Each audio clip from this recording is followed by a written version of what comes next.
जी कथा का अभ्यास कर रहे हैं, अकेले ही जंगल में बैठ के नारद जी कथा को कह रहे हैं, कोई सुनने वाला नहीं है। किसको सुना रहे हैं? तो भगवान की कथा भगवान को सुना रहे हैं। आप जहां भी जाएंगे दुनिया में, कहीं भी चले जाओ, किसी भी कथा में चले जाओ, भगवान की कथा तब ही प्रारंभ होती है जब भगवान का स्थापन हो जाता है, आह्वान हो जाता है। हमने भगवान को कलश मिलाए, भगवान के मंदिर से भगवान को आह्वान किया है, हे भगवान अपनी कथा सुनने के लिए आप चलो और कथा श्रवण करो। जब भगवान सुनेंगे तो ये कान सुनेंगे, नहीं तो ये कान सिर्फ गड्ढे हैं, गड्ढे, और इनमें कुछ भी आने वाला नहीं है। क्या है ये? कलश में स्थापित किया भगवान को हमने, हम कलश में लाए भगवान को, मंदिर से यात्रा निकाली सुबह। देवम शंकरम प्रिया राधा वल्लभाय तथा, राधा कृष्ण को प्रणाम किया, पूजा की, शंकर भगवान का, नंद जी का, सबका आह्वान किया, सबका पूजन किया महाराज, सबको याद किया और सबको स्थापित किया अक्षत से कलश में। और भागवत से पहले कलश यहां पहुंचा तो भागवत प्रारंभ हो गई। देखिए कितना बढ़िया था।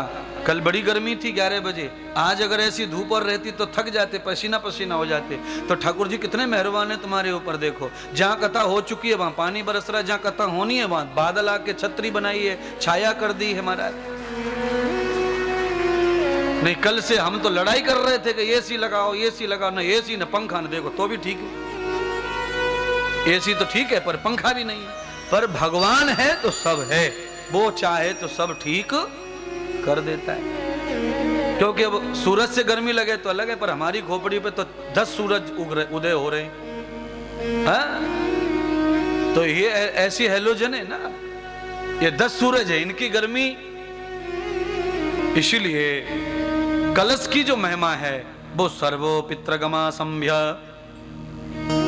कलश की महिमा का मतलब है जो महिलाएं कलश उठाने के लिए लालच रहती हैं, लालायित रहती हैं, जिन महिलाओं में कलश, भागवत के कलश के लिए श्रद्धा रहती है, कलश उठाने से उनके घर के सब क्लेश समाप्त हो जाते हैं महाराज। कलश उठाने का ये महिमा है महाराज।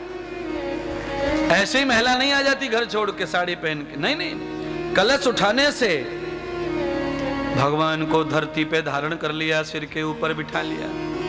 और जिनकी बुद्धि में कलश प्रवेश हो जाए, राजा परीक्षित की बुद्धि में ही तो चढ़ गया था कलयुग। कैसे चढ़ गया?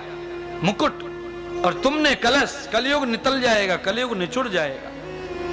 देवम यथा फलश्रुतिम यस्यम भागवतम प्रिय। कलश, और कलश के ऊपर क्या रखा था? श्री, कौन सा फल? श्रीफल, श्रीफल रखा था। और आप सबको जरूरत सबसे ज्यादा किसी की है?